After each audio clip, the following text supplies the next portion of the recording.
గతంలో కేసీఆర్ ప్రభుత్వం తీసుకున్న తప్పుడు నిర్ణయాలు, అవినీతి అక్రమాల వల్ల బీజేపీకి సుపారీ రాజకీయాలు చేయవలసిన పరిస్థితి ఏర్పడిందని కాంగ్రెస్ నేత టీపీసీసీ ప్రధాన కార్యదర్శి అద్దంకి దయాకర్ అన్నారు. కాంగ్రెస్ ను ఓడించేందుకు సుపారీ తీసుకుని బీజేపీతో అగ్రిమెంట్ చేసుకున్నారని విమర్శించారు. అందుకే నిన్న కేసీఆర్ తీరుపై సీఎం రేవంత్ రెడ్డి సీరియస్ గా స్పందించారన్నారు. సీఎం రేవంత్ రెడ్డి మాట్లాడింది 100% నిజమని, ఈ ఎన్నికల్లో బీజేపీ కోసం బీఆర్ఎస్ పనిచేస్తుందని, కేసీఆర్ ఎక్కడ తగ్గినా ఎక్కడ పెరుగుతున్నా అది బీజేపీ కోసమే అని వ్యాఖ్యానించారు. బీఆర్ఎస్ బీజేపీలో కలిసి కాంగ్రెస్ కు నష్టం కలిగించాలని చూస్తున్నాయన్నారు. ఇది తెలంగాణ ప్రజలు గమనిస్తున్నారు. ఇలాంటి రాజకీయాలతో కేసీఆర్ సొంత పార్టీనే నష్టపోతుందని తెలిసినా కూడా కేసీఆర్ ఏమాత్రం తగ్గడం లేదని అద్దంకి దయాకర్ అన్నారు.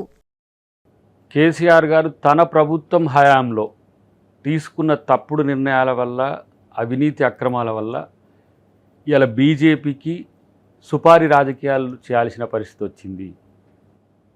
ఇలా కాంగ్రెస్ పార్టీని ఓడగొట్టడానికి ఒక అగ్రిమెంట్ మాదిరిగా ఇలా చేస్తున్న ప్రయత్నాలన్నీ కూడా గ్రౌండ్లో కనపడుతున్నాయి. కాబట్టి రేవంత్ రెడ్డి గారు దాని మీద సీరియస్గా స్పందించిన పరిస్థితి.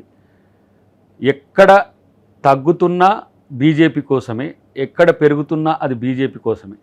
కాబట్టి ఇలా బీజేపీని వశం చేసుకోవడానికో, బీజేపీ ప్రభుత్వం తన మీద భవిష్యత్తులో కూడా ఎలాంటి వ్యతిరేకంగా నిర్ణయాలు తీసుకోకుండా ఉండడానికి, కాంగ్రెస్ పార్టీ నష్టపోవడానికి, పూర్తిగా కాంగ్రెస్ పార్టీని ఈరోజు ఏ విధంగా నష్టం చేయాలని బీజేపీ చూస్తుందో అదేవిధంగా బీఆర్ఎస్ చూస్తున్న పరిస్థితిలోనే కొన్ని నియోజకవర్గాల్లో కక్షగట్టి బీఆర్ఎస్ రాజకీయాలు చేస్తున్న పరిస్థితి మేము గమనిస్తున్నాం.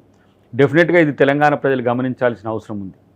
ఇలాంటి రాజకీయాల వల్ల వాళ్ళ పార్టీ పూర్తిగా నష్టపోతుంది, అవసరమైతే పతనం అవుతుందని తెలిసినా కూడా ఎంతకు కూడా తగ్గని పరిస్థితి అలా బీఆర్ఎస్కు ఉండడానికి గమనించాల్సిన అవసరం ఉంది.